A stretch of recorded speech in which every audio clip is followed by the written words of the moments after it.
Number 1, the rate at which water flows out of a pipe in gallons per hour is given by a differentiable function r of time t.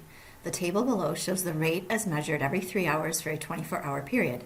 Use a midpoint Riemann sum with 4 subdivisions of equal length to approximate the integral from 0 to 24 of r of t dt. Couple things that I'm going to keep in mind. The first one, they gave me units were gallons per hour. So I know if I take the integral of gallons per hour, when I'm done with that, I will just have gallons because we get rid of the per hour when we do that. And then the second thing, I do want to do a midpoint sum, and they are equal length. So I do get to kind of do a little bit of a shortcut for this one. So first thing that I like to do is I like to go ahead and set up my interval. So I know based on this integral, I'm going to go from 0 to 24. And then we want 4 subdivisions of equal length. So 24 minus 0 is 24 divided by 6, which means each of my intervals is going to be, we want 4 subdivisions, so each of my intervals is going to be 6. So 6, 12, 18, 24. So since we're going by equal subdivisions, each one of those is going by 6. So we just get to put a 6 on the outside for the width of each interval. And then we want to do a midpoint sum. So halfway between 0 and 6 would be 3. So the y value or the r value at 3 is 10.4. And then plus between 6 and 12, the midpoint between 6 and 12 is 9. So my r value at 9 is 11.2. And then plus between 12 and 18, 15 is the midpoint. So my r value at that spot would be 11.3. And then between 18 and 24, 21 is my midpoint. And the r value there is 10.2. Okay, so when we work this out, we're going to get 6 times. If we add those up, we will get 43.1.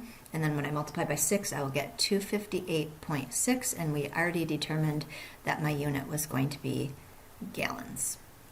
Question 2. Selected values of a continuous function are given in the table below. Using 6 subintervals, find the right endpoint sum for the integral from 0 to 12 of f of x. Okay, I do notice that if I used equal subintervals, the numbers that I would need would not be on the chart. I do notice the numbers do not go by equal intervals. So instead of putting a number on the outside, we'll actually have to take care of each interval separately. So I'm going to circle my different intervals here. 1, 2, 3, 4, 5, 6. So I do have 6 of them. For each one, I'll just have to calculate the width of each one separately. The width of this first one would be 1 because the distance between 0 and 1 is 1. And then the right endpoint between that would be 18. Okay, my second one, the width between 1 and 4 would be 3. The right endpoint is 12. And the next one, the width between the two is 1. And then the right endpoint is negative 4.5. On the next one, the width, I forgot one, sorry. Between 4 and 6, the width was 2. The right endpoint was 8. My next one was 1 times negative 4.5. Then the next one between 7 and 10, the width would be 3. And then the right endpoint would be negative 30. And then the last one, the width would be 2. And my right endpoint is negative 34.5. So if I were to calculate that all out, I should get negative 93.5.